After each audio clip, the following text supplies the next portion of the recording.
Isaías capítulo 55.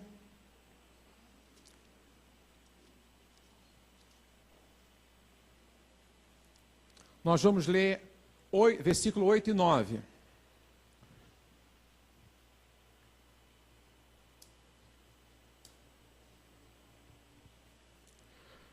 Vamos ler todos juntos o título da mensagem dessa noite? Vamos lá? Fala para a pessoa que está do seu lado isso, fala para ela. Deus não pensa como você pensa. Deus não pensa como nós pensamos. Isaías 55, amém? Profeta Isaías, capítulo 55, vamos ler os versículos 8 e 9. Diz assim a palavra do Eterno: afinal, os meus pensamentos não são os vossos pensamentos, e os vossos caminhos não são os meus caminhos, afirma Yahvé, o Senhor. Assim como os céus são mais altos do que a terra, também os meus caminhos são mais altos do que os vossos caminhos, e os meus pensamentos mais altos do que os vossos pensamentos. Nesse texto aqui, o profeta já está explicando para a gente por que a gente não consegue entender Deus. Por que a gente não consegue compreender as coisas de Deus. Né? Ele diz, olha, o profeta diz aqui para a gente, os pensamentos de Deus não são como os nossos pensamentos. Ou seja, o profeta está aqui colocando para a gente exatamente o que eu procurei expressar no título da mensagem. Deus não pensa como nós, a gente precisa entender isso. Para que a gente seja mais misericordioso e para que a gente possa contar mais com as bênçãos de Deus, nós precisamos entender que a nossa mente é muito curta, a nossa mente é muito limitada para poder alcançar e entender os desígnios de Deus. Tem coisas que a gente olha, vê na palavra de Deus e que a gente não consegue entender, mas né, só Ele tem condições de discernir o que Ele mesmo está fazendo. E aqui o profeta diz por que a gente não entende. Sabe por que a gente não entende? Porque os pensamentos de Deus são mais altos do que o nosso. Quando você está numa altura privilegiada, você consegue ver o que está acontecendo embaixo, sim ou não? Não é? Se você está numa altura privilegiada, você consegue ver o que está embaixo. Agora, se você está embaixo, para você olhar para cima, você consegue ver até uma determinada altura, mas chega um momento que você não consegue enxergar mais. Não é? Chega um momento que a sua visão não alcança mais. E assim são os pensamentos de Deus. São muito altos, inatingíveis. Por mais que a gente olhe para cima, a gente não consegue muitas das vezes compreender algumas situações, algumas questões, alguns princípios estabelecidos por Deus. Porque os pensamentos de Deus são muito mais altos. Por mais que a gente se esforce em olhar para cima e querer entender, tem coisas que a gente se esforça tanto para entender. Mas eu tenho aprendido, e isso tem me feito muito bem, e eu quero compartilhar isso com vocês dessa noite, como ministro, como pastor de vocês, eu quero compartilhar com vocês. Na maioria das vezes eu procuro obedecer a Deus, eu procuro sempre obedecer, eu procuro sempre, entender os princípios de Deus sem muito questionamento. Porque eu aprendi e hoje tenho a convicção que os meus pensamentos, a minha mente, a minha capacidade de raciocínio, né, é muito limitada para que eu possa entender os desígnios de Deus. Então eu me satisfaço hoje eu me satisfaço em obedecer a Deus, em respeitar o que Deus estabelece. O que Deus estabelece é inquestionável, é o bom, é o perfeito, é o agradável.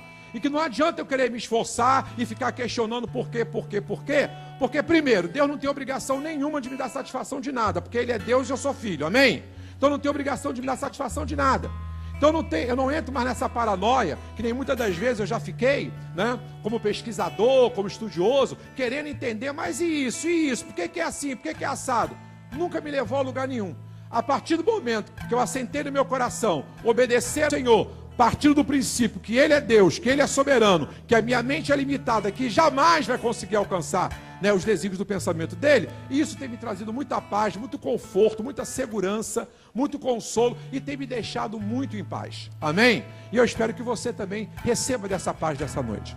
E aí eu peguei aqui alguns exemplos, muito importantes, que na palavra de Deus, para a gente entender algumas coisas. Eu passaria aqui a noite citando vários versículos da palavra de Deus que reforçam o que eu estou falando. que Deus não pensa como a gente pensa. Mas eu selecionei alguns, né, através da direção do Espírito Santo, e eu sei que isso vai falar ao seu coração como falou no meu. Primeira coisa que a gente estabelece como princípio, que muitas das vezes a gente não consegue entender os pensamentos de Deus, é porque quantidade não é sempre o mais importante. Para Deus, quantidade não é sempre o mais importante. Para nós, seres humanos, sempre a quantidade é o mais importante. Nós sempre estamos olhando o quê? A quantidade, né? Mas para Deus não é assim. Lá no Evangelho de Mateus, abre a sua Bíblia, Mateus capítulo 20.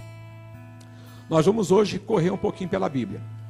Mateus capítulo 20, olha só que coisa interessante que nos ensina aqui a palavra de Deus. Mateus capítulo 20, versículos 10 e 12. Mateus 20, versículos 10 e 12. Achou? Amém? Olha só o que está escrito assim. De 10 a 12, Mateus capítulo 20. Quando vieram os que haviam sido contratados primeiro, deduziram que receberiam mais. Contudo, também estes receberam 1 denário cada um. No entanto, assim que o receberam, começaram a se queixar do proprietário da vinha, dizendo-lhe: estes últimos homens trabalharam apenas 1 hora. Apesar disso, o Senhor os igualou a nós, que suportamos o peso do trabalho e o calor do dia. Aqui é uma parábola, né, que Jesus estava ensinando por parábola aos seus discípulos, e ele está comparando o reino dos céus, e aqui o proprietário da vinha, né, está exemplificando a pessoa bendita do nosso Deus. E diz que o proprietário de uma vinha é uma plantação, é onde se planta uva. O proprietário de uma vinha, ele contratou empregados para trabalhar nessa vinha, não é? E aí ele chegou para os empregados, alguns empregados ele conseguiu de manhã bem cedinho.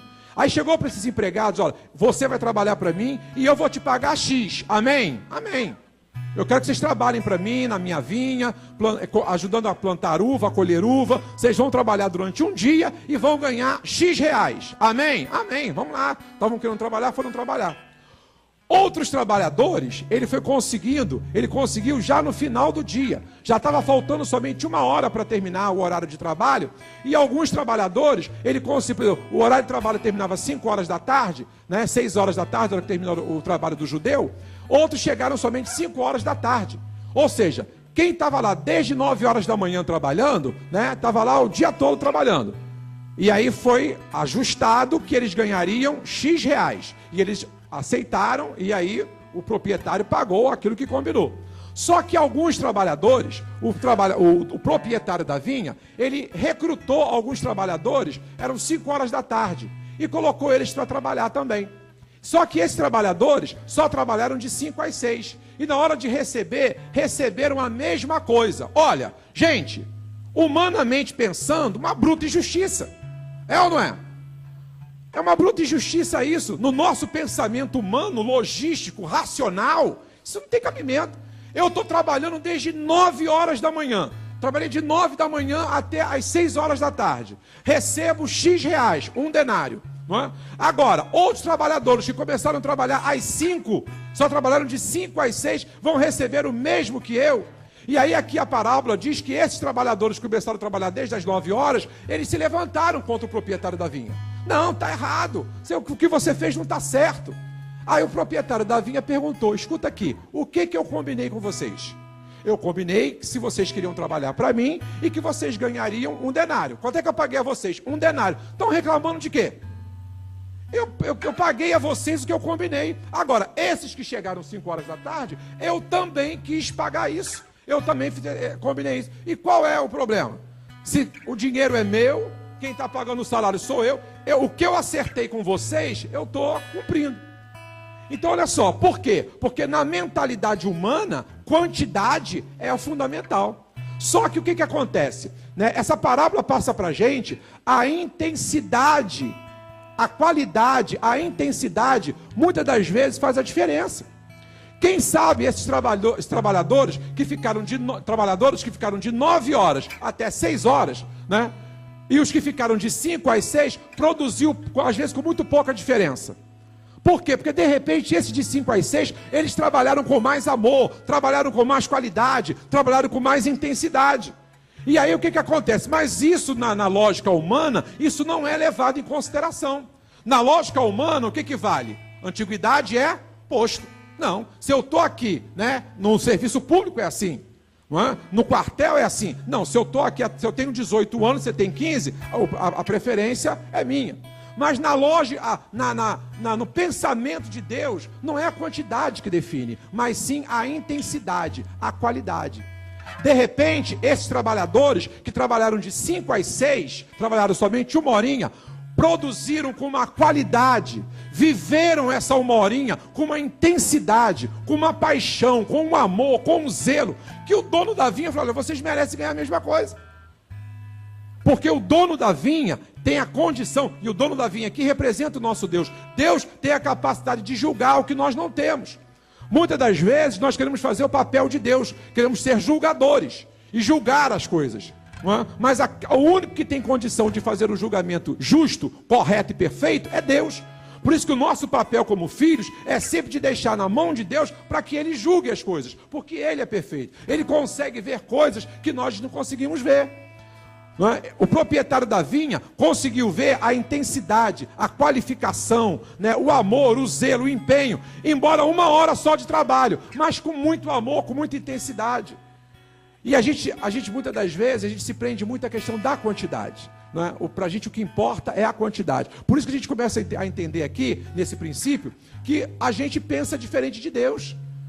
Às vezes a gente fica assim: poxa vida, mas eu já estou há 30 anos fazendo isso. Chegou uma pessoa agora, está fazendo isso há 5 anos, e já conseguiu, e já fez, e já arrebentou, e já acabou desatando. Ué, porque de repente aquela pessoa está vivendo o tempo de acordo com a vontade de Deus. Chegou o tempo para ela. Não chegou ainda, às vezes, o momento para você que está há 30 anos, mas chegou para aquela que está fazendo há 5. Só que, humanamente falando, a gente não entende, a gente acha isso desproporcional, porque quantidade para a gente é tudo. Quantidade de tempo, quantidade, né, de serviço, nós sempre estamos valorizando a quantidade em detrimento da qualidade e da intensidade. Tem coisas que você vive menos tempo, mas com muito mais intensidade. Eu lembro de alguns passeios que eu fiz de um dia só, mas que foi muito legal, estão marcados, estão registrados aqui na minha memória. Porque foi um dia só de passeio, mas foi um dia tão legal, tão gostoso, uma comunhão tão boa. Eu vivi aquele único dia com uma intensidade tão grande, que é como se eu tivesse ficado 1 mês, 2 meses, né, naquele passeio. E outras viagens que eu fiz de 10 dias, 15 dias, talvez não me marcaram tanto, que nem talvez esse passeio de um dia só. Por quê? Porque tudo tem a ver com a intensidade. O que marca não é a quantidade. O que faz a diferença é a intensidade. O que faz a diferença é a qualidade. Com que intensidade, com que profundidade, com que qualidade você tem feito as coisas? No seu trabalho, na sua família, na igreja, como tem sido essa intensidade? Não é? Ou será que você só está preocupado com a quantidade? Não, mas eu já estou aqui lavando, passando, cozinhando, esses anos todos, né? E isso e aquilo outro. De repente você só tem olho para a quantidade. Estou fazendo isso há tanto tempo. Estou cuidando há tantos anos, né? Estou há tanto tempo fazendo isso. Você só pensa na quantidade. E Deus está mostrando para a gente que Ele não pensa como a gente. A quantidade não vai ser o critério que vai definir algumas coisas. Aqui, na parábola dessa vinha, o dono da vinha, que tipifica o nosso Deus, ele quis pagar o mesmo salário. Quem trabalhou o dia todo e quem trabalhou 1 hora só. Por quê? Porque aqueles trabalhadores que trabalharam apenas 1 hora, trabalharam com uma qualidade, com uma intensidade, com um amor, com uma paixão, que talvez aqueles que estavam desde as 9 não tivessem conseguido demonstrar. Então, para Deus, né, e às vezes a gente não entende isso. A gente questiona, a gente fica de mau humor, não é? E muitas das vezes a gente toma posição como esses trabalhadores que estavam desde as 9 horas. A gente não fica aborrecido porque a gente recebeu um denário. A gente fica recebido porque o outro recebeu igual a gente. Tem gente que se incomoda com a bênção do outro. Tem gente que se incomoda, não é porque ele não teve a bênção, não. É porque o outro conseguiu a bênção. Tem pessoas que se incomodam, não é porque eles não conseguem a vitória. É porque do lado dele alguém conseguiu, ele não queria que ninguém conseguisse. De repente ele nem fazia questão daquela vitória, ele nem fazia questão de conseguir aquela posição, mas se incomodou porque o do lado conseguiu. Tem gente que tem essa questão do egoísmo, essa questão, sabe, da vaidade, essa questão, sabe, das vezes de ter esse sentimento nocivo, porque eu não consegui, mas eu não queria também que ninguém conseguisse. Esses trabalhadores que estavam lá desde 9 horas da manhã, eles receberam aquilo que foi contratado. Vocês vão trabalhar para mim desde 9 horas da manhã, eu vou pagar a vocês um denário. Amém? Amém. O que deixou ele chateado? Foi porque eles receberam um denário? Não, foi porque os outros receberam um denário e foram abençoados porque trabalharam 1 hora só. A bênção do outro incomodou. A vitória do outro incomodou. Será que de vez em quando esse egoísmo também não desaponta no nosso coração? Será que tem horas que no nosso trabalho, no nosso emprego, na nossa família, na nossa igreja, as pessoas ficam vendo cenas horripilantes de egoísmo da nossa parte? A gente se incomodando porque o outro está conseguindo, a gente se incomodando porque o outro está tendo. Aqui os trabalhadores, eles não ficaram chateados com isso, porque eles receberam o que foi combinado. Mas o aborrecimento foi porque o outro foi abençoado. É preciso que a gente entenda isso. Porque comportamento, como cristãos, como discípulos de Jesus, nós temos que começar, né, a nos alegrar com a vitória dos outros. Né? Assim como a gente chora com as tristezas, temos também que nos alegrar com a vitória. E uma vez eu ouvi um certo pregador da palavra de Deus dizendo isso, que às vezes nós cristãos, os cristãos, estão sempre prontos para chorar com aqueles que choram, mas nem sempre estão prontos a se alegrar com os que se alegram. Porque muitas das vezes a alegria do outro me causa inveja, a alegria do outro me causa pesar. Então Deus não pensa como a gente. Quantidade não é sempre o mais importante. Amém? Pergunta para o irmão, aprendeu, irmão? Então vai anotando aí. Segunda coisa, que Deus pensa diferente da gente. Tudo que eu já fiz no passado não justifica o meu presente. Tem gente que hoje não está fazendo nada, porque ele é ex-tudo. Eu sou ex-trabalhador, eu sou ex-militante, eu sou ex-funcionário, eu sou ex-pastor, eu sou ex-líder, eu sou ex do Ministério do Louvor, eu sou ex, ele é ex, ele só é ex. Mas, gente, pega um currículo teu, faz um currículo, aí você vai colocar assim, ocupações que você já teve, mas não pode faltar no currículo o quê? Ocupações que você tem hoje. Na hora de selecionar os currículos, né, o pessoal que trabalha em RH sabe disso. Eles vão ver lá o que você fez, mas o que vai fazer a diferença é o que você está fazendo, é o agora.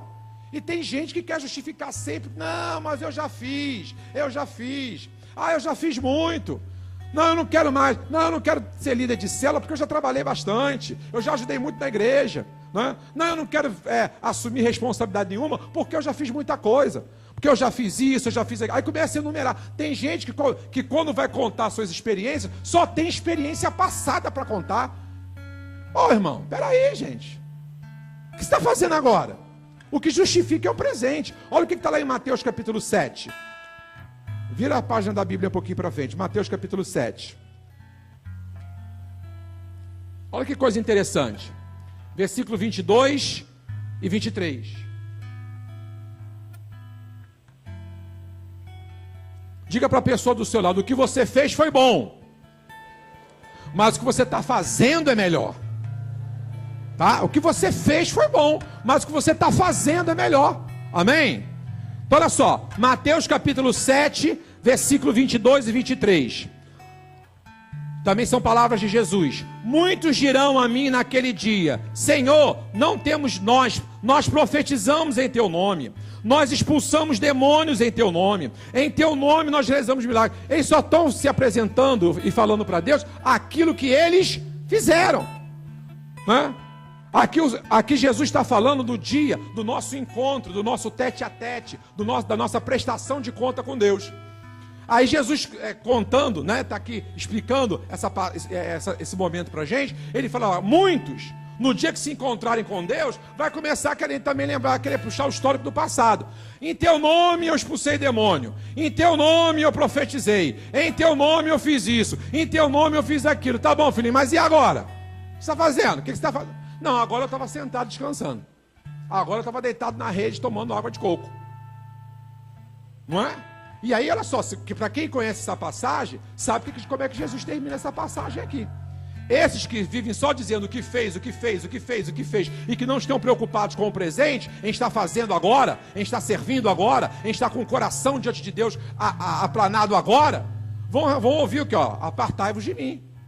Jesus termina contando isso, ó. Esses que só tem história do passado. Ah, mas no passado eu servi. Ah, mas no passado eu expulsei demônio. Ah, mas no passado eu profetizei. Ah, mas no passado eu liderei célula. Ah, no passado eu evangelizei. Ah, no passado eu trabalhei com o evangelismo da igreja. No passado. Mas agora, criatura de Deus, o que você está fazendo agora? Ah, porque eu estudei, eu fiz curso de inglês. Ah, porque eu fiz informática. Eu fiz, tem gente que ainda fala, eu fiz datilografia, meu filho. Esquece a datilografia, meu filho. Uma vez eu vi um professor, eu era diretor da escola, e aí o professor que pediria emprego me bota o currículo lá. Eu com um laboratório de informática, né, com um monte de computador, veio o cara que fez curso de datilografia. Eu, muito obrigado, professor de datilografia. Amém? O que você está fazendo agora? A datilografia passou, meu filho, agora é computador. Então se atualiza. Fala, irmão, se atualiza. Fala para ele, se atualiza, irmão. Não é? Não adianta você ficar lembrando tudo que você fez. Eu fiz. As coisas mudaram, gente. Não é mais, não. Então tem muita coisa que você fez que tudo bem, foi bom naquela época, mas agora não tem mais serventia nenhuma. Não serve mais para nada. Tu tem que começar a se atualizar agora. Não é? Quem sabe, né, essas pessoas que Jesus se refere aqui nesse momento, são pessoas o quê? Que expulsaram o demônio, trabalharam na obra de Deus, lideraram célula, fizeram um monte de coisa. Só que agora estavam com seus corações desviados, estavam com seu coração longe de Deus, não estavam mais servindo ao Senhor, achando que tudo que eles fizeram no passado ia respaldar o presente deles. Chegou o momento de me encontrar com o Senhor, chegou o meu momento de prestar contas com Deus da minha vida. Então eu vou chegar para Deus e vou, né, contar tudo que eu já fiz. Ó, em teu nome eu expulsei demônio, em teu nome eu profetizei, em teu nome eu liderei célula, em teu nome eu evangelizei, mas agora eu resolvi, sabe, aproveitar um pouco a vida. Eu agora resolvi curtir um pouco, sabe, a vida. E aí deixei de fazer a tua obra. Você tem que curtir a vida. Curta a sua vida, aproveite sua vida, passeie. Sabe, se aventure, viaje. Coisa boa é viajar. A melhor terapia que existe é viagem. Viaje. Mas procure ter uma vida equilibrada. Equilibra isso. Tenha momentos de lazer, momentos de diversão, momentos de gozo, mas também tenha momentos em que você está cuidando das coisas de Deus, da sua vida com Deus, da sua vida espiritual. Foi por isso que Jesus ensinou: nem só de pão viverá o homem. Então pão é aquilo que é alimento físico. O nosso corpo físico precisa de pão, então a gente precisa trabalhar, precisa de lazer, precisa de passeio, tudo isso a gente precisa. Mas não é só isso que nos alimenta. Nem só de pão verá o homem, mas de toda a palavra que sai da boca de Deus. Ou seja, receber as coisas de Deus, militar na obra de Deus, servir ao reino de Deus, eu tenho necessidade, porque eu tenho espírito, eu tenho alma, eu tenho uma parte material que precisa de tratamento espiritual. O meu corpo precisa de pão, o meu corpo precisa de lazer, o meu corpo precisa de descanso, o meu corpo precisa disso tudo. Agora, minha alma e o meu espírito, né, além de precisar também dessas coisas, precisa de tratamento espiritual. Preciso de palavra de Deus, eu preciso do Espírito Santo, eu preciso sentir o toque de Deus, senão eu não estou completo. E aí não adianta a gente querer só lembrar o que a gente já fez. Se você já serviu ao reino, se você já fez muita coisa, amém. Mas o que você está fazendo agora? O que você está fazendo agora? Eu creio que esses homens aqui que Jesus se refere, são pessoas que trabalharam muito na obra, mas que o coração se esfriou. Ah, não, me aborreci na igreja, me aborreci com o pastor, me aborreci com o líder, eu não quis fazer mais nada não. Achando que isso vai ser justificativa. Ah, não, eu parei. Olha, eu trabalhei muito na igreja, eu fiz muita coisa. Eu servi na igreja, eu trabalhei muito, eu ajudei muito na minha célula, ajudei muito no ministério de evangelismo. Eu fui braço direito do meu líder, mas eu me aborreci, me chateei, sabe? E aí resolvi não fazer mais nada. Mas, gente, quer dizer que o teu aborrecimento comigo, quem paga a conta é Deus? Você se aborrece com um líder seu, com um irmão da igreja, com alguém da sua família, e quem paga o pato é Deus? Que é isso? Como assim? Então, de repente, são pessoas que vão querer usar essas coisas do passado para justificar o presente. Olha, Senhor, eu expulsei demônio. Olha, Senhor, eu profetizei. Olha, Senhor, eu liderei célula, mas eu me aborreci. O senhor lembra como fulano me tratou? Você lembra o que fulano fez comigo? Aí, por causa disso, eu desanimei. Como se isso fosse servir de justificativo. Aí Jesus fala assim, olha, para esses que só querem dizer o que fez, o que fez, o que fez, e querem arrumar justificativa para hoje não estar fazendo nada, o que eles vão ouvir é: apartai-vos de mim. Fala para o irmão, vigia, irmão. Fala para ele de novo: o que você fez é bom, mas o que você está fazendo é melhor. Amém? Você pode aplaudir o Senhor?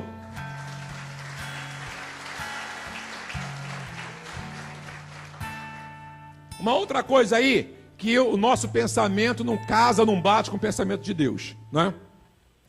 Nós muitas das vezes achamos que tudo que a gente fez respalda o nosso presente. Para Deus não, Deus valoriza, Deus galardoa, tudo que você fez, pode ter certeza que Deus já te abençoou pelo que você fez, mas Ele quer saber o que você está fazendo agora, o presente. Amém? Terceira coisa aí, ó, o que pode parecer desperdício, desnecessário, perda de tempo, até mesmo loucura, para Deus pode ter um grande valor. Quantas vezes, talvez, quantas vezes você não se sentou, porque a gente adora ser juiz, né?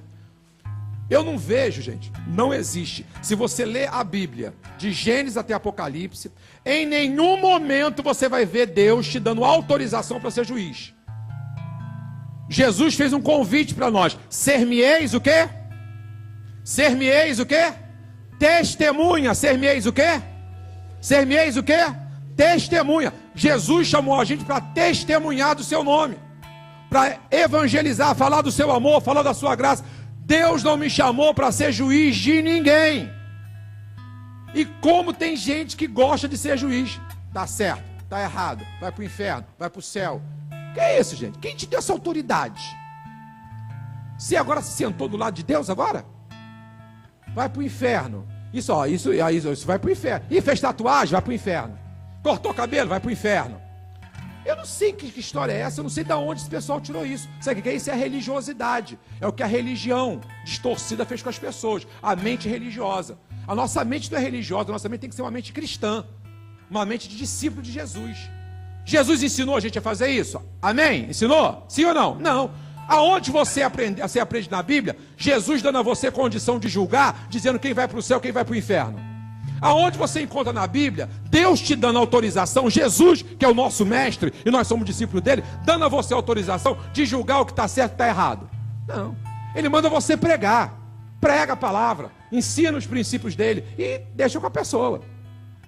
É a pessoa que tem o livre-arbítrio, é ela que vai decidir sobre a vida dela.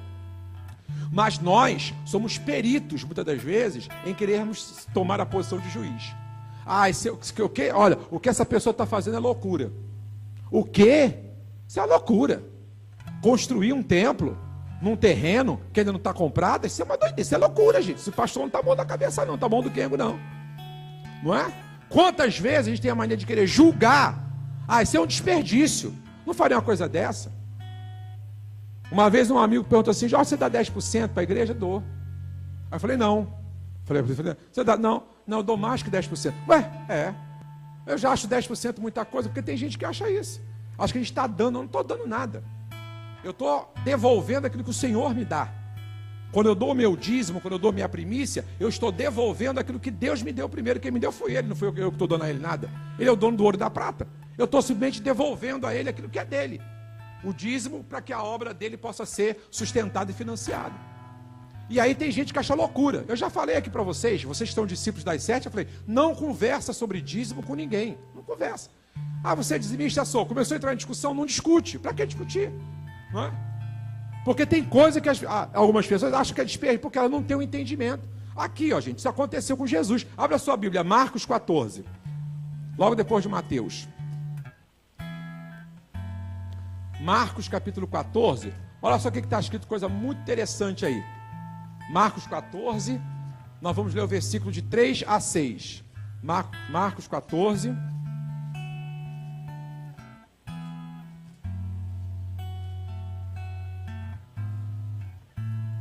Amém? Olha só o que está escrito, acompanha aí. Marcos 14, de 3 a 6. E estando Jesus em Betânia, reclinado à mesa na casa de certo homem, conhecido como Simão, o leproso, achegou-se dele uma mulher, portando um frasco de alabastro, contendo valioso perfume, feito de nardo puro, e quebrando o alabastro, o vaso, derramou sobre o bálsamo, sobre a cabeça de Jesus. Diante disso, indignaram-se alguns presentes. Foi só um que ficou indignado? Mais de um, ali. Alguns presentes ficaram indignados e a criticavam, começaram a criticar o que ela fez, e a criticavam entre si, Para que este desperdício de tão valioso perfume? Um bálsamo como este poderia ser vendido por 300 denários e o dinheiro ser doado aos pobres. E a censuraram severamente. Aí Jesus diz aqui no versículo 6: deixai-a em paz, ordenou-lhe Jesus. Por que causais problemas a esta mulher? Ela realizou uma boa ministração para comigo. Então, aquilo que foi desperdício para alguns, para Jesus foi algo muito valioso. Para alguns foi desperdício. Mas essa mulher entrou aqui agora, com um vaso contendo um perfume caríssimo. Nardo era um perfume muito caro na época. E aí ela entra numa reunião onde Jesus estava, lá em Betânia, na casa de João, Marta e Maria. Ela entra com o vaso, ela quebra o vaso, porque esse perfume era tão caro que para ser usado o vaso tinha que ser quebrado. Aí ela quebra o vaso e pega todo aquele conteúdo e derrama em cima de Jesus. Aí o pessoal, não, mas como é que ela fala que isso é um desperdício? Isso é uma loucura. Ela podia vender isso daí, por 300 denários e para dar para os pobres. Então ela começou a receber crítica, ela começou a receber censura. Ninguém tem obrigação de concordar com você, não, mas também ninguém tem o direito de criticar você, de censurar você. Que não concorde, mas não censure. Mas aí eu volto a dizer, é a tal da posição de juiz que a gente adora sentar.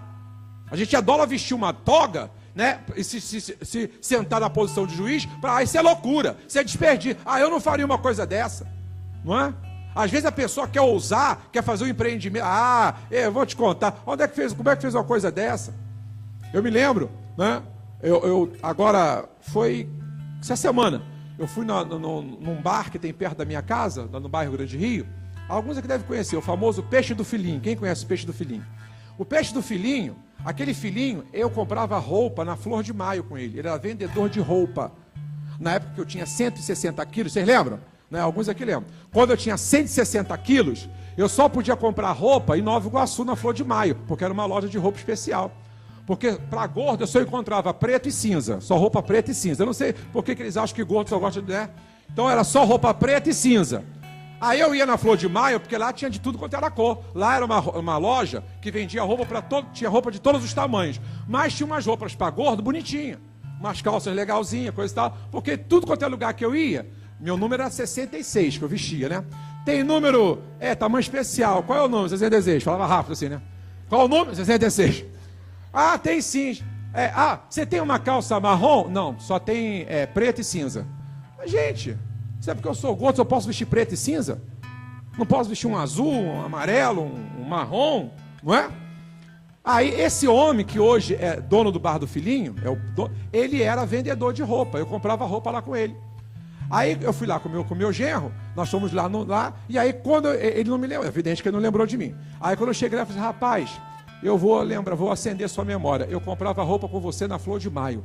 Ele, o quê? É mesmo? Aí eu falei assim, mas eu não estou lembrando. Não, você não vai lembrar mesmo, porque eu tinha 160 quilos. Aí comecei a lembrar umas histórias passadas, aí ele lembrou de mim. Ele ficou apavorado, mas o que aconteceu contigo? O que houve? Aí eu falei assim, eu expliquei para ele, a coisa está, aí contei a minha história para ele. E aí ele falou assim, eu falei, mas eu comprei muita roupa contigo lá. Aí ele falou assim, pois é, eu era vendedor de roupa. E aí quando eu pedi as contas, o dono da loja falou, você é louco. Não faz uma coisa dessa. Eu falei, estou pedindo as contas, porque eu vou deixar de ser vendedor de roupa, porque a vontade do dono da loja é que ele morresse vendendo roupa lá. Aí chegou um dia e ele falou, eu vou parar de vender roupa, não quero mais vender roupa não. Eu vou abrir meu negócio. O cara falou, você é doido, cara, você é maluco, como é que você faz uma coisa dessa? Olha aqui, é a gente querendo sentar, vestir toga, você é maluco, não faz isso. Ele falou, não, eu vou fazer, eu estou decidido. Ainda bem que ele era uma pessoa de posição, porque se a gente não for uma pessoa de determinação, a gente acaba, muitas das vezes, perdendo grandes oportunidades, porque o que não falta é gente. Isso é maluquice, isso é doideira, você está fazendo uma loucura, e, ó, se eu fosse você, ó, eu conheço, aí cita exemplo. Tem gente que nem Forrest Gump, tem exemplo para tudo, né?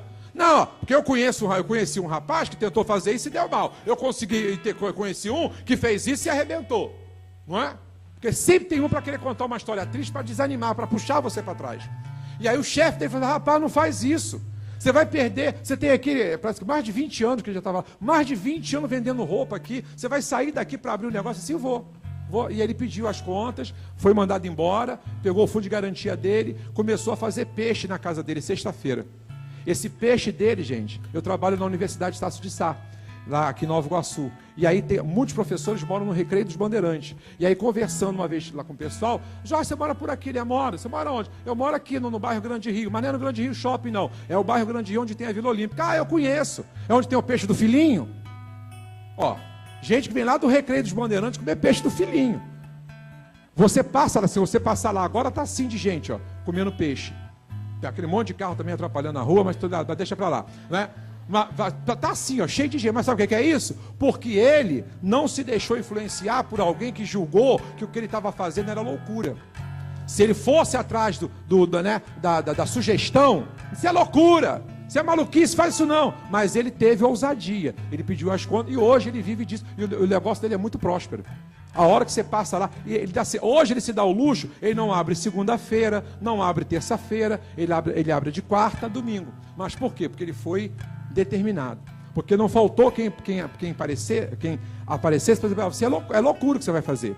Não é? Que exatamente como essa mulher, ela quis demonstrar, ela quis fazer essa doação, ela quis fazer essa atitude de adoração. Aí diz aqui ó, que muitos acharam desperdício, mas isso é um desperdício. Você jogar dinheiro fora. Meu querido, seja firme na visão que Deus está te dando.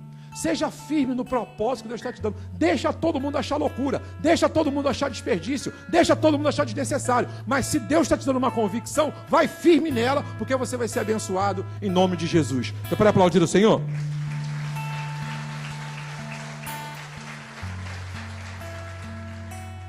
Então, aquilo que foi julgado como desperdício, para muitos pensaram que era desperdício, mas para Deus tinha um grande valor aquilo, não é? Aqui, ó, o que você julga imundo, para Deus pode ser purificado, gente. É de novo a gente como juiz, não é? Ah, porque quem faz tatuagem não vai para o céu. Ah, porque mulher que raspa o sovaco não vai para o céu. Ah, porque quem faz. Gente, o pessoal está tomando posições que eu não sei quem é que está dando autorização para ela. A Bíblia não é, a palavra de Deus não é. Olha aqui, Atos capítulo 10, abre a sua Bíblia, Atos capítulo 10. Vamos ver um exemplo aqui muito clássico, que o apóstolo Acélio sempre cita esse exemplo, e eu, quando eu estava preparando essa mensagem, lembrei. Atos capítulo 10, a partir do versículo 9, Atos capítulo 10, a partir do versículo 9. Você achou? No dia seguinte, por volta do meio-dia, Pedro, fala Pedrão, subiu ao terraço da casa onde ele estava para orar. Enquanto isso, os homens vinham pelo caminho e já estavam próximos de Jope. Homens que o Espírito Santo tinha mandado ir lá atrás dele, procurar ele lá. Então, sentindo muita fome, ele estava lá orando, daqui a pouco bateu lá uma larica, uma fome. Então, sentindo muita fome, desejou comer. Entretanto, enquanto a refeição estava sendo preparada, de repente sobreveio um estado de completo êxtase. Ele teve uma visão. Acho que a fome era tanta, ele teve uma visão. Não foi não, olha só. Então viu o céu aberto e algo parecido com um grande lençol que vinha descendo em direção à terra. Foi uma visão que Pedro estava tendo. Amarrado pelas 4 pontas, contendo toda a espécie de quadrúpedes, bem como de animais que rastejam sobre a terra e aves do céu. E em seguida uma voz lhe ordenou: levanta-te, Pedro, sacrifica e come. Porém Pedro replicou: de maneira nenhuma, Senhor, de maneira nenhuma, porquanto jamais comi alguma coisa profana ou impura. Contudo, a voz insistiu pela segunda vez: não consideres impuro o que Deus purificou. Vamos repetir? Não consideres impuro o que Deus purificou. Este diálogo ocorreu por 3 vezes. E logo em seguida o lençol foi elevado novamente para o céu. Olha só que coisa interessante. Pedro estava lá, né, orando na casa de Simão. E aí, enquanto ele estava lá orando, ele teve uma visão dada por Deus. Deus mostrou como se um lençol na frente dele e tinha lá todos os tipos de animais, né? Aves, quadrúpedes. E aí Deus, na visão, falou assim para ele: Pedro, sacrifica esses animais e come. Quem estava mandando ele comer, gente?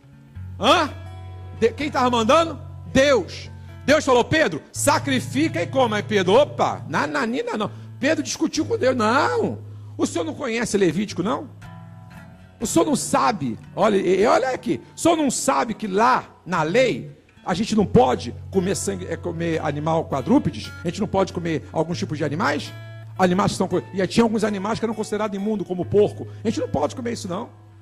Aí a voz dizia assim, isso Deus quebrando o paradigma: não considere impuro aquilo que Deus santificou, aquilo que Deus purificou. Então você vê o próprio Pedro discutindo com Deus, Deus mandando ele fazer uma coisa e ele dizendo que não ia fazer. Não vou fazer não, Senhor. O senhor está pensando o quê? O senhor está achando que eu vou comer coisa imunda? O senhor está pensando que o senhor tem que ler mais a Bíblia, Deus?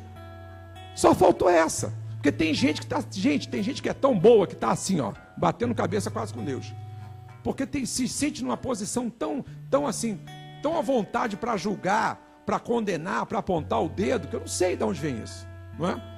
Aí só pode ser um sentimento de Lúcifer, querer ser igual a Deus, só pode ser isso. Aí Pedro aí o Senhor diz assim, olha, 3 vezes, gente, isso aconteceu quantas vezes? 3 vezes. Aí Deus dá ordem: não considere imundo aquilo que eu santifiquei. Aí logo depois chegou o quê? Chegou as pessoas que estavam vindo atrás dele, e aonde Pedro ia ser levado para a casa de Cornélio para fazer uma reunião na casa de um romano. Então Deus, através daquela visão, estava falando o seguinte para Pedro: Pedro, você vai na casa de um romano. Para vocês, judeus, vocês não podem entrar na casa de um romano. Isso era princípio. Mas só que eu quero que você entre na casa desse romano, porque você vai chegar lá, tu vai pregar a palavra e muitas almas vão se converter. Só que para Pedro aceitar isso, para Pedro entender isso, ele antes teve uma visão. Quando ele acabou de ter essa visão, né, onde Deus, olha, pode, sacrifique e come, eu estou mandando. Não considere imundo aquilo que eu santifiquei. Aí logo depois chamaram lá na porta. Chegaram os homens que veio da casa de Cornélio. Nós viemos aqui porque mandaram a gente vir aqui atrás de um homem chamado Pedro. Aí ele: sou eu. Aí ele entendeu a visão. Nós viemos aqui te buscar para te levar lá na casa de Cornélio. Pedro, como judeu, jamais entraria na casa de um romano, jamais. Mas depois que ele teve essa visão, ele entendeu, não.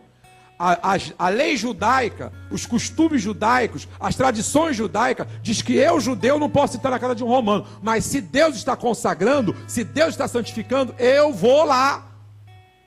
E às vezes, Deus santifica, né? E a gente quer continuar julgando. Não, mas como é que pode? Não é? Fulano subiu no púlpito, cheio de tatuagem, o pastor não falou nada. E fulano botou piercing. Gente, eu quero ter uma pessoa toda tatuada, mas com o coração reto, do que ter uma pessoa sem nenhuma tatuagem e fazendo um monte de bobagem, coração mau, coração amargo. Porque o Espírito de Deus não vê por fora, o Espírito de Deus vê por dentro. E tem gente que só quer saber de olhar o exterior, só quer olhar por fora. Aí por isso que a gente quebra tanta cara, por isso que a gente se envolve às vezes com tanto picareta, com tanto mau caráter, porque a gente só olha por fora. Quando a gente começar a ter uma visão mais bíblica, mais espiritual, de querer ver por dentro, conhecer por dentro as pessoas, a gente vai conseguir ser um pouco mais misericordioso, não é? Eu não falo com fulano porque é homossexual, eu não falo com Beltrano porque é alcoólatra, eu não falo com Beltrano porque é sambista. Ué, qual o problema? Porque eu não sou do mundo, parece um ET, não sou do mundo. Jesus quando orou, falou assim, olha, Pai, eu não quero que o Senhor os tire do mundo, mas que livre eles do mal. Não, eu não sou do mundo, não. Eu não vou lá, não, é do mundo. Você é o que? Um ET? Então o extraterrestre é do mundo, rapaz. Amém? Você está no mundo, então você é agora. Só que aqui você conta com a cobertura do sangue de Jesus. Não, mas eu não quero falar com fulano porque é homossexual. Não quero falar com Beltrano porque é sambista. Não quero falar com Beltrano. Aí você começa a fazer os seus guetos, né? E começar a selecionar. Não, esse aqui presta, esse aqui não presta, esse aqui é bom, esse... E aí você começa a estabelecer seus valores. Aí o que é pior é isso. O que é pior é isso. Eu não tenho nada contra, gente. Eu quero que vocês entendam isso. Já falei para vocês. Vocês são meus filhos na fé, são meus discípulos. Eu não tenho nada contra quem usa roupão. Usa teu roupão à vontade. Eu não tenho nada contra quem não raspa o sovaco. Não raspa. Mas não implica com quem raspa. Deixa quem quer raspar. Ah, quer usar roupão? Usa o miserável do roupão. Mas não implica com quem não usa. O problema é que a pessoa bota um roupão e começa a achar, não, eu agora tô, né, sou a minha santidade. Aí começa, é verdade. Aí você vai, aí às vezes você encontra uma irmã, a irmã, né, com todo o respeito que eu tenho a todas as denominações, mas eu não tenho uma mente religiosa, vocês sabem disso. Mas tem uma irmãzinha que, né, uma vez foi uma irmã dessa lá em casa, na nossa casa, uma amiga nossa levou. Eu estava meio adoentado. Jorge vai levar uma irmã de oração aí, tá? Pode trazer. A irmã foi orar. Chega lá, a irmã do cocão, aquela, né, com roupão. Amém, irmã, fica à vontade. E a pastora estava com uma blusa de alcinha, um vestidinho de alcinha. Irmã, eu sabia, quando eu olhei, eu falei, isso vai dar. Eu já conheço a peça, né? Já conheço essas peças. Aí a irmã me orou, pastor, sei o que, comigo não teve nada. Eu estava coberto. Aí quando chegou na pastora, você é uma mulher de Deus, aí falou, entregou, abençoou, mas no final, olha, você só falta santificar as tuas vestes. Entendeu? Sabe aquela coisa? Na saída, poxa.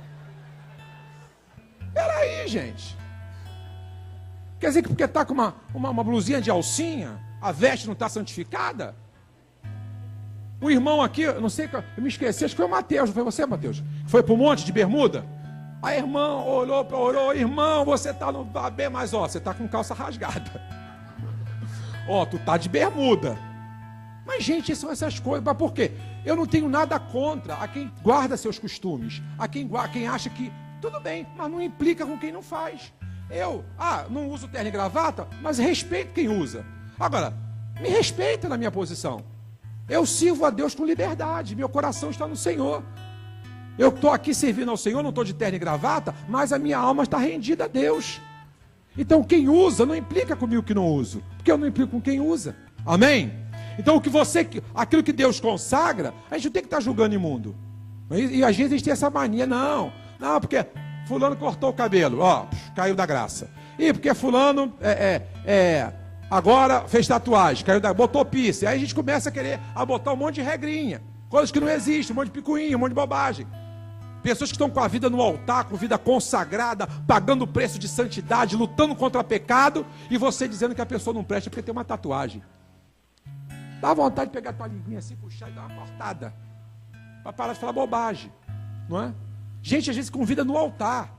Eu conheço gente com vida no altar, cheio de tatuagem, cheio de piercing, mas com vida no altar, consagrado. Gente que ora assim, demônio manifesta, ora e cura, e o Senhor manifesta. Deus usa tremendamente. Que direito eu tenho de dizer que uma pessoa dessa não é consagrada? Que direito que eu tenho de dizer que uma pessoa dessa não pode ser usada por Deus? Quem sou eu? Quem me deu essa autoridade para dizer que uma pessoa dessa não pode subir no púlpito da igreja, não pode pregar? Quem sou eu? O púlpito não é meu, a igreja não é minha, a igreja é do Senhor.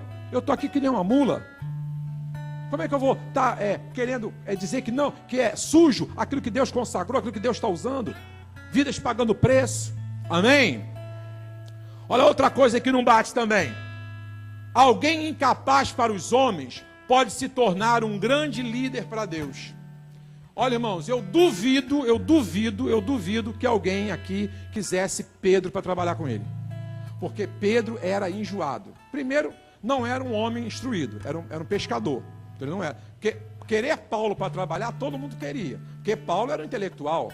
Paulo foi educado aos pés de Gamaliel, né? Ele foi instruído pelo principal teólogo da época. Então Paulo era um homem muito inteligente. Todo mundo queria Paulo por perto. Agora Pedro era pescador, Pedro falava grosso, cuspia no chão. Ele era assim, ele era rude, era um homem rude. Ninguém queria saber de Pedro. Mas quando Jesus voltou para o céu, quem foi que ele colocou como apóstolo dos apóstolos? Quem foi? Pedro. O Pedrão, pescador. O Pedrão que não levava desaforo para casa. O Pedrão que... Você pode ver. Quando Jesus entrava para repreender, Jesus foi para o monte orar, não foi? Aí o que aconteceu? Ele chamou os 3 discípulos. que aconteceu com os discípulos? Enquanto Jesus orava, os discípulos o que fizeram? Dormiram. Quando Jesus voltou, ele chamou a atenção de quem? Pedro. Pedro era sempre aquele que pagava o pato de tudo. Sempre era Pedro, né? Na hora, não, tu é o filho do Deus Altíssimo. Aí daqui a pouco, não vai para a cruz não, sai Satanás. Jesus chegou a chamar Pedro de Satanás. Sai, se arreda, vai para lá, Satanás, tu vai falar um monte de bobagem. Então Pedro, se você lê os 4 evangelhos, você vê que Pedro foi o discípulo que mais foi chamado a atenção. Pedro foi o discípulo que mais foi, disciplinado por Jesus. E na hora que Jesus volta para os céus, coloca Pedro para ser o líder de todos os apóstolos. Não podia ter pego João? João era o discípulo do amor. Era aquele que deitava, aquele cara manhoso, dengoso, deitava a cabeça no ombro de Jesus, né? Podia pegar um outro, ou então Paulo, que veio depois, nomear Paulo para tomar conta, mas não, nomeou Pedro. Pedro se tornou apóstolo dos apóstolos. Por quê? Porque ele tinha um coração que foi totalmente trabalhado e tratado pelo Senhor. Aos olhos humanos, era um grosso, era um sem educação, era um homem ríspido, era um homem que não tinha a menor condição. Mas Jesus transformou ele num grande líder, o apóstolo dos apóstolos. Vê lá, Mateus 16, que coisa linda. Abre a sua Bíblia em Mateus 16.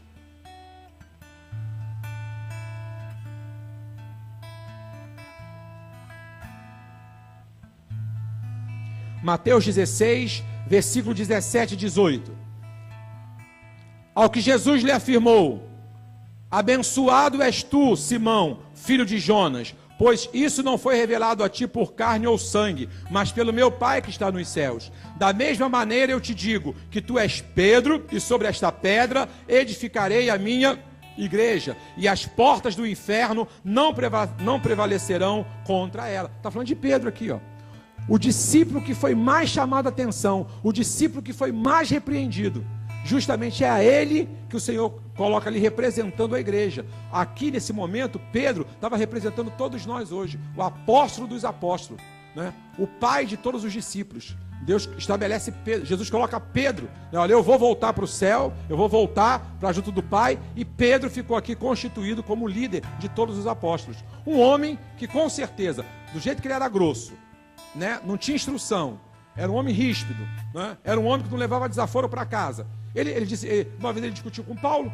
Se você ler Atos dos Apóstolos, você vai ver um momento que ele discutiu com Paulo, né? Então ele não tinha papas na língua. Mas foi exatamente esse discípulo que talvez nenhum de nós quiséssemos ele para trabalhar com a gente. Jesus transformou ele num grande líder. Tem gente que você diz, esse aqui não serve para nada. Mas Jesus pode fazer dele um grande líder. Jesus pode fazer dele um grande potencial. Porque fulano é muito tímido, não fala nada, não, esse aqui não deixa, não serve para nada não. Ele pode se transformar num grande líder. Esse aqui não, ele não fala direito, não tem muita instrução, sabe? Deus pode usar e transformar num grande líder. Para nós, algumas qualificações para se transformar num líder são muito importantes. Para trabalhar com a gente, para estar perto da gente quer, né, instruída, que fala bem, seja articulado, né? A gente quer a pessoa pronta. Mas Jesus, ele pega assim, que nem Pedro, que cospe grosso, ruge, ríspido. Jesus pega um Pedro e trabalha no caráter dele, transforma ele num grande líder. Amém? Então, esse é outro pensamento humano que não bate com o pensamento. Nós achamos que a pessoa tem que estar pronta para que ela possa se transformar em alguém que possa ser uma grande referência, um grande líder. E o Senhor, ele pega esse alguém que a gente acha incapaz e transforma numa bênção. E, por último, o que pode parecer demora para Deus é longanimidade. Abra a sua Bíblia, 2 Pedro, na carta do Pedrão.